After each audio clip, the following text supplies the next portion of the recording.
Getting tight up there.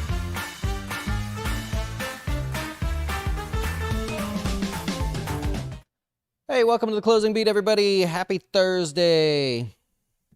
How we doing out there? I can't see wherever that is. Yeah, there it is. I see it. Welcome. We're financial advisors here at Jazz Wealth. Hope you'll check us out at jazzwealth.com. And if you do, tonight is actually a class going to go a little nuts. Been preparing for this one to expand on some of these really basic topics that are just a different way to strategize about money. You know, it's like you got the Dave Ramsey approach, very good, very strategic and everything going through the whole process. But what's the next level? And what do we do? How do we physically make it happen? So we're going to cover some interesting strategery tonight. I got a bunch of them actually, but we'll go through little by little. The budgeting thing and, you know, getting your dough straight, that's all cute, but it's time to get more aggressive there for sure. We're going to show some strategies. Hope you join us for that. That'll be at 8 o'clock for clients in the dojo. Just log on in. It'll show that we're going live for you there. Our notes from Jazz we did, it was a great one actually this weekend, talking about the market bounce coming and why that would happen, what we were looking for it. So I hope you'll check that out. And Fin Tips, lots of good ones actually this week. Tomorrow we'll do our normal like podcasty kind of a thing with me and Eric, where I'll go over some of the strategies that I'm going to share tonight and just kind of highlight them and go through so you get an idea of what should you be thinking about. Like, you want to pay off a credit card. Okay, well there's that. But then you could do this and still pay off the credit card, get a tax deduction, and maybe have it cost you nothing. Kind of cool things to look at. Guaranteed that it is stuff that nobody has pointed out on the old interwebs here. All right, anyways, if you look at the stock market here, how we doing today? Yeah, there we go. Doc loves learning. I know it. He's talking to me. The market is now just in a focus to look at the jobs numbers tomorrow, right? I mean, that's basically it. We had jobless claims come in higher than expected today, and it really gives us nothing else to totally look at. Now, I'll say with the exception of the Fed members that are speaking, between the rest of today and all of tomorrow, there are no short of 7 Fed members that are going out and speaking there. So it's going to be interesting. Last night, the Atlanta Fed president, Raphael Bostic, is the guy that was out there. He said that the fight, this is his words, the fight against inflation is still in its early days. And we see the Fed funds rate rising to about 4.5% by the end of the year. That's another rate hike. And then from there, the Fed can reassess where the economy is heading. And so this path of raise then pause seems to be what's starting to come out. We'll know a lot more tomorrow because you got 7 Fed members speaking. So if they try to set the tone for, look, we got one more rate hike in us and then we're going to pause, that's a great sign for the stock market in the short term. They could be horribly wrong and inflation could still stay high and they have some troubles and they have to keep hiking. So it doesn't mean that we blast off from here, but in the short term, that could really lend some bonus points towards that rally that we saw at the beginning of the week, the 5% over just 2 days there. The trouble here that we have is investor sentiment is still really low, something that people track. I'm going to pop over here and just try to share some of this with you here. It's an actual number you can look at. You can pull it up if you want, but I'm going to go to this page here. That's not the one. Let's go to this page. There you go. There's the investor sentiment. I'm going to zoom out just I'm going to do as much as I can here because where do we stand? Now, investor sentiment is charted as the higher we are, the more bullish we are. This is the spread between bulls and bears. The lower we are, the more bearish we are, meaning the bears control that ratio if you're looking at a chart. So where we stand here is now at historical lows here. There's a lot. Well, there's some things you could be excited about today, and there's some things that you go, well, there's still a lot wrong out there, right? There's a lot going on there. The price that we're paying for everything out there, still high, really high. I don't know if you've noticed that there. Hey, our geopolitical relations with China and Russia have never really been worse there. So that's, or at least in my generation anyways. You got a hurricane that just hit and then hit again and then turned and then came and hit some of the major states here. So big issues there. And there's kind of a lot you could be sort of down about. A few things you could be excited about. You see why that sentiment may be sitting kind of low there? Now, interestingly enough, 51 years ago to the day, you had President Kennedy was on TV. There was no social media then, of course. He was on TV making comments with a hammer and nails showing you how to make a nuclear bunker in the event of an attack. And that was still a year before there was this whole issue, the Cuban Missile Crisis. So if you're not old enough, maybe you ask your parents, like, what was that like, having the president? Imagine Joe Biden on TV or Instagram or YouTube right now going, well, you take the hammer and the nails and here's how you're going to build a bunker because we may get attacked from a nuclear missile. And by the way, Florida, you guys might, we're the ones that may be going to get hit there. So it certainly could be a lot worse is what I was trying to point out, while also sharing a little historical tip with you there. So that's where we stand at the moment. That's why the attention is on the jobs numbers tomorrow. Remember, good news is bad news, right? So don't think of it as like, oh, the jobs numbers came in better than expected. That's great news. No, that'd be perceived as bad news because it means the Fed needs to not pause and keep hiking rates. So there's a lot of interesting little dynamics going on here in the market, and a lot of that's going to come to a head tomorrow. And as we go into the second, next week, the week after, the Fed rate decision there. So a lot going on. Let's look at the charts here. Here's the S&P. Obviously, you got our big Monday, Tuesday rally over 5% in 2 days. The market's still digesting that 5% move, trying to figure out, like, is that the bottom? Do we, pull back? What do we do? I maintain that the pullback tells us a lot about where the market goes from here. So when clients ask us, like, are we investing at the bottom? I keep mentioning the pullback, right? The pullback is more interesting than trying to guess the bottom. It will tell you a whole lot more. We'll cover some more on that tonight in the closing beat. But because the market is settling in, right, we have a chance now to look at the weightings in the market. So we're going to pop over here and take a look at the current weightings in the S&P. Remember, the S&P is broken up into 11 sectors. We always start the day looking at the S&P, then we break it down. Hey, let's look at the individual sectors here. This is all 11 of them, and each individual sector has a certain weight in the market. They carry more say, right? Imagine this being votes, right? You've got 100 votes spread over 11 different parties. Well, the technology sector gets almost 27 votes as to how the S&P is going to perform on a given day. So it obviously is the dominant one. What's more interesting is you combine that with healthcare, right? And so now you have 40, I'll say 40% of all the votes are spread over two sectors. Right, so these two sectors do nothing on a given day, and the market likely doesn't. It just chops around, moves around, does whatever it's going to be. What's interesting is something like industrials. It's picked up some steam in terms of what it controls, the weighting, the number of votes that it has, almost at 8%. And this, where's the next chart? Right there. But industrials has 72 of the 505 stocks in the S&P, and that's only enough to get you 8%. Right, so think about that going forward. We want the market to move higher, but where do you take your shot? Right? If it's a broad-based rally, okay, all these are going to be great. But if you're looking at industrials thinking, here we go, these guys have 72 stocks, no, they don't really get a big say. They have 8% of the total market. In other words, if those 72 stocks have a great day, but the rest of the market doesn't do anything, I mean, it's good for you for picking the industrials, but the market's not going higher. That's why we talk about diversification across the markets there. Not because it's the cool thing to do, but because if all you did was invest in materials, you're really banking on the materials to do well. The rest of the market's not going to help you. You're not going to get any sort of juice from that.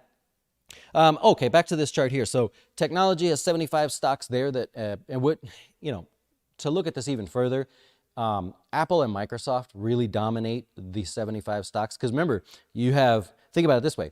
You have the S&P, the broad market, broken into 11 sectors. Some sectors have more say. Technology has the biggest say, right? Then you go inside the technology sector, there's 75 stocks, but really 2 of them have the biggest say, right? Like Apple's 26% of the technology sector. Microsoft, something similar. So it's really not 75 stocks. So you go, oh, I get what I'll do here. I'll just go buy the tech sector. I'll buy all 75 stocks, and then I should be able to participate in more than the market's bounce. That'd be true unless Apple or Microsoft don't participate, or they don't participate as much. If they don't, then you're underperforming the technology sector, right? So a little bit deeper this week, right? We've talked about some things that look simple on the surface, but we've gone a little bit deeper there. And so that's where you stand, right? Here's a breakdown. You got tech, healthcare, consumer discretionary, and financials, the only double-digit sectors in the whole entire S&P. They're basically deciding what happens here, which is fine because utilities, real estate, and materials have kind of pulled back a little bit, so we're okay with that. If we go over to the markets, again, there's the S&P pulling back. Everything else did the same thing today. There's no need to spend a lot of time on that. The NASDAQ pulled back as well. The Dow down 300 and some points. That closes at the lows of the day, by the way. Gold did nothing. It's digesting its big move. It's totally normal for a big move to be followed by calm, quiet. Imagine you run up a big hill. I always use that example. You run up that big hill, you're going to need to take a little break when you get to the top of that hill. So that's totally understandable there. Bonds falling back down towards lows, meaning rates are going back up again. This is going to be a volatile area tomorrow. Now you know why. You have the jobs numbers coming out. Good news is bad news is still bad news, and that will determine what the Fed likely tries to comment on, the 7 Fed members that talk tomorrow, which could cause the bond market to wiggle around. You got crude oil, again, really the best performing commodity of the whole week, really, and the best sector, by the way. Another move higher here today on the heels of that crude oil production cut starting in November by OPEC+. Energy, the best performer as well. It was the only positive sector on the day, 1.8% gaining there. The worst was utilities. We just talked about that a second ago, continuing to pull back towards lows because rates didn't, well, we don't know. They may have bottomed, right? Same with real estate. Because rates are going back up, that's what you have going on there. So those two were the worst performing sectors of the day. Very tough areas to buy, but don't you kind of want to? Like, that's super extended. You want to play it because it's so cheap, but you're tied to what happens tomorrow. It's the fun part about the market there. So we'll go with that. Also, I want to take a look at so you can look in the transportation sector, industry, it's not a sector. So you could look at transports here. You've got airlines, obviously trucking, shipping, and you have railroads. That's going to be my focus for a minute here. So railroads, why do railroad stocks go up or down? What's going on there? How can you look at something like CS? Oops, sorry, I typed the wrong thing and that just deleted everything. So let's go over there and try to bring back all my hard work. Yeah, we got it. All right, so how can you look at, if you're interested, right? And I'm just trying to bounce around to different areas of the market, so we're not always talking about Apple and Tesla every day. You go, okay, I see CSX has pulled back. Is it a buy? And how would I know? What would change the tone or the sentiment of investors in the stock? What would make them want to be bullish? Well, it actually boils down to traffic. Their traffic is measured on a weekly basis. Did you know that?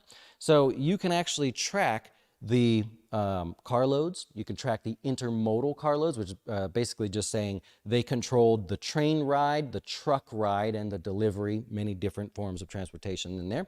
And you can actually see who is enjoying higher traffic. Now, it doesn't mean that it's a buy, right? Because it could be that they have higher traffic because they discounted prices. So something to think about there. But in general, that's where people look. They go, if you have more traffic, that's a start. Okay, you got more traffic. Did you have to discount to get that more traffic? No, you didn't have to. Okay, great. That's a good sign there. So let's take a look. This is totally off the beaten path here, something a little bit different that I wanted to play with today. And if it sucks, then just tell me it sucks and you want nothing to do with it. So we're looking at rails traffic week over week by stock, right? I'm trying to find clever ways to show you ideas without telling you the stock is probably interesting. So here we go. We've got CSX, Norfolk Southern, Union Pacific, and Kansas City Southern. Kansas City Southern and Canadian Pacific are in the middle of doing a little deal there, so you're not going to find the exact same amount of data like you usually would with Kansas City Southern, so we interpolate a little bit. Week 39, which is where we just left, you have the total traffic down 2.2% for CSX.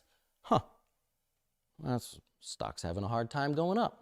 Okay, there's a correlation there. Let's go back over here. You got Norfolk Southern, total traffic week over week down 5%. They've actually been struggling more this year. They are struggling the most, I should say. And so you go, huh, what's going on there? Well, go back over to the charts. Yep, son of a gun. Yeah, look at that sucker. It's down. Okay, so as you move through, who's doing better? Union Pacific, Kansas City Southern. They're killing it. Now, granted, they're doing this deal with Canadian Pacific, so you have to pair these hand in hand. But take Union Pacific, for example. Week over week, total traffic increasing. The comparison to last week up 1.2%. For the quarter, up 3.5%. Year to date, up 1.7%. Wow, look at that. That's it. They're beating these the leftover American competitors that we have here. Interesting. You can then break it down by the portion of the traffic that they get there to kind of see, well, look at that. Yeah, they're still doing really good. Huh. How about that? Well, then you could take it a step further and go, I just want to make sure, right? I want to make sure that people are looking at the same thing. You still with me? Did I scare you yet? Here is the year-to-date performance of each one of those. Now, I put them in the background to just try to change this up a little bit. Here's Union Pacific and Canada Pacific. I put them in there as well, but this is Union Pacific in here. Ooh. So we just found out that their traffic has been increasing, continues to increase. It has pulled back, but not by as much, so there's less sellers in the stock. Maybe that's an interesting one there. I would say Kansas City Southern also ranks in there, but they're doing the deal with Canadian Pacific, so you'd look at Canadian Pacific Railway there. Well, they're not down as much. That's a little bit more discounted if you like playing the counter trend stuff. But where you wouldn't look, unless you just felt like all the data was wrong, was CSX and Norfolk Southern down here. They're the worst performers. Why are they the worst performers? Oh yeah, look at that. Now we know why. Traffic declines. Traffic's going elsewhere. Now, if you know rails, it's not that traffic is going from Norfolk Southern to Union Pacific. It doesn't work that way. They each control their own rail lines there. It's that their total traffic is down, meaning their customers are shipping less traffic. You could really get into this and see what rail lines do they have, what companies are using them, what companies are not shipping stuff, and drill it down into like, oh my God, Target's going to have a little bit worse issue, or in this case, it would be they would have a better issue because Target's using Union Pacific, and so Target is likely going to have more inventory. That's actually a big problem there. If you want to get geeky about it, right? So Target likely has more holiday inventory than they can sell through, and now you've derived all of that from just looking at some of this stuff here. That is a real thing, by the way, that I think is going to happen. And yeah, so just a different way to look at it. I was just trying stuff with you guys this week where I was like, I'm going to say stuff I've never said and just see if maybe more people watch, maybe if more people leave. Do they care? Is this interesting? Or are they like, I don't know what you're doing, bud, keep it up. But there you go. So there's a deeper look at that. It's all public. You can look it up in any way that you want to if you want to participate. Now think of that. You go, I don't like these railroads. They're boring. I'm not something I don't want to look at. Maybe that's the case. What do you like? Go do the same thought somewhere else, in a different sector, industry, whatever it is. Find what you like, learn how to analyze the devil out of it so that you see the data ahead of really the average retail person, right? Okay. Is that crazy? You're going to have to let me know if that's crazy there while I jump onto my thing here. Stocks in the news, and then I'm going to get ready for our wine and wealth because all that garbage that we were just doing this week, these extra geeky stuff, I'm going to kill you with it, except it's going to have to do with your personal finances in the wine and wealth. We're going to look at your dollars. We've got to look at our dollars better than we've ever looked before. It's just the way the world's getting ready to go, man. Okay, Amazon is a stock in the news if you're interested in it. They're going to hire 150,000 employees throughout the U.S., for seasonal and part-time business. So that's a little bit different than what FedEx said, what UPS said. So who's got the upper hand here? Now you know. Costco, these guys with their stuff, man. They announced their store sales, 8.6% when you compare it year over year. They just kill it. I don't know what to tell you there. I went a little bit further. Inside of Costco's total sales, fresh food was up month to date there. Strength in the bakery and produce areas. Then they break it down into food and sundries. That was also up total month to date, year to date, quarter to date, because of higher sales in the cooler department, the candy department, now we're talking, and frozen foods, which are considered the back of the cooler department there. Non-foods, because you know, Costco sells trampolines and stuff. Non-foods growth also up month to date there. Strength in toys, seasonal items, tires, home furnishings, and health and beauty aids. Does that tell you anything about the suppliers to Target? It's a different way to think about it, right? Seasonal items. Who sells seasonal items? Think about that one. Who sells home furnishings? What's the conglomerate that sells home furnishings to Costco? Oh, well, if they're selling more in Costco, that's good for that company too, isn't it? Look a little bit deeper. And then the rest of the business grew in the low 2% range there. Gas and food is basically the rest of the business there.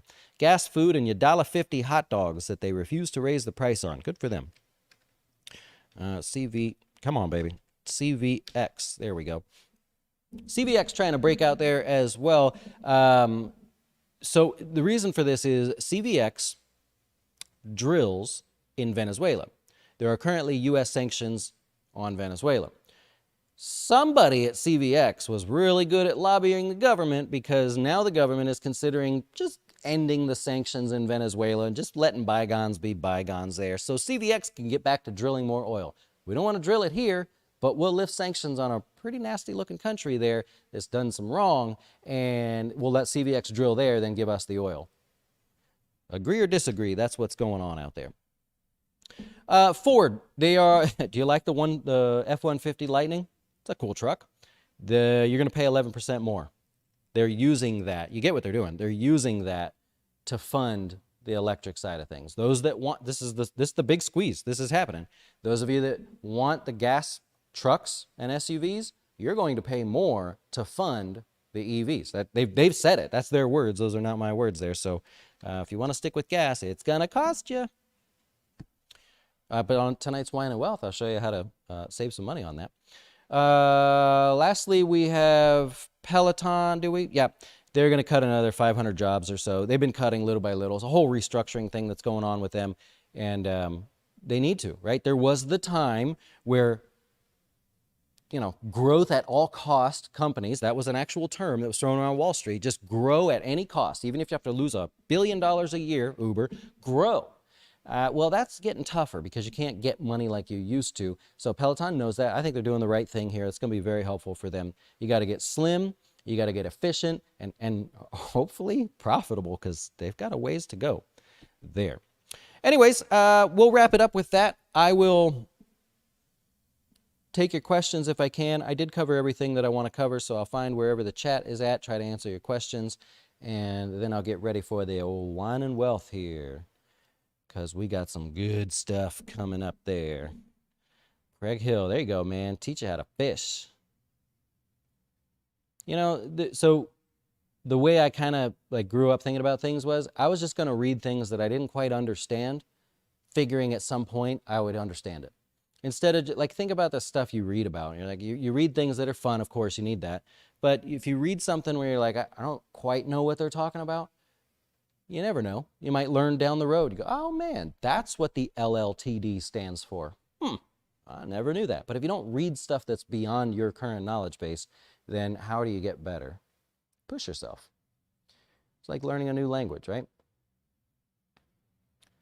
You don't like the Lightning? We don't see many of those around here. Do you see the F-150 Lightnings around here? Anybody paying attention to me? No, we don't really see that stuff. Nobody's paying attention. But that's what they're doing, by the way. Bryant says, have you looked at the best performers sectors during each of the drops in the market for the year? Yeah, and occasionally we do show that. I do it a little bit more advanced than that, where I'll say, let's look at the best performers over the last 5 days and compare today's performance against that. We'll usually do like a decile analysis or something. I don't say the words often to try to scare you, but we do things like that quite often, especially on your big days. If you have a big down day or a big up day, it's like, we were up. Why? Was it that people were buying low PE stocks? Were they buying the most beaten down stocks? Were they buying the highest yielding stocks? I like showing stuff like that. Love the deep dive into oil futures yesterday and the talk on the rails today. I wonder what the deal is with the Canadian rail. It's a voting deal. If you mean Canadian Pacific, yeah. And there you go. So CSX and Norfolk, Doc's helping me out with that. Remember I was saying that it's not like you can't say J.B. Hunt has more traffic because business shifted to that company. Well, yeah, you can't say that because, like J.B. Hunt can drive their trucks anywhere that they want. A rail is not allowed, that operates, let's say, on the West Coast, they're not allowed to just come on over to the East Coast and use the other company's rails. So it's a little bit different story with the rails. But now you know. Carnival Cruise, what's the attraction there? Why are we still asking about that? You just like a discount? So you have the largest cruise line with the most amount of debt. What are we going to do? You just somehow they're going to make it back there. What happens if they need more debt? That's what's being priced in at the moment. When you look at the stock, people believe they're going to need more debt. That debt's going to cost 100% more than it did just 6 months ago. Uh-oh, that's going to hurt their P&L. That's why we're adjusting the stock price there. Ashish, yeah. So for the moment, you're right. But you hate to see those rallies, huh? Yeah. What do I think about Michael Burry? I don't really follow much. I see like the headlines or the kids on TikTok that say, oh, he says that this is just the beginning and there's 50% more to go. I don't know what the thesis is there. But fighting the Fed, it's a tough one to fight the Fed. I get why there's the attention there, of course. Like it's like Cathie Woods, but Michael Burry actually did something. Forget the company technicals. CCL's just turned into a crap cruise line. Well, you know, I haven't been on a Carnival cruise since I was a teenager, but we were just talking. Eric the other day wanted to go on a Disney cruise, and I'm like, man, Royal Caribbean. I just think the world of them compared to Carnival Cruise, but it depends on what you're going for, I guess. I love it. I'm going to get ready for the Wine and Wealth here tonight. And we did get our shipment of the Wine and Wealth drinks tonight, so I will be maybe, just sampling some stuff. I don't know. We just hang out. That's what Wine and Wealth is. Just get a little loose. This is not the drink, by the way. This is actually water. I need to drink more water. You guys enjoy the rest of your day. We'll see you later on Wine and Wealth if you'll be joining us for that. Thank you so much for watching to the rest of you. Hope you learned some interesting things this week that were different. That's all I'm trying to do. Just something you go, my financial advisor doesn't know that. Maybe, the futures thing. Like I've already got alerts set for clients that are in those contracts. All right, I'm going to help you through it. As the time goes by, I'm going to help you through it. Don't worry about it. Do you get that kind of extra help, or is your advisor, what are you looking at? Oh, I thought he was staring me down. Do you get that kind of help? No, come on, man. Extra stuff that we can help you get your dough straight or make a little bit extra dough. I hope that works for you. Enjoy the rest of your day. See you later.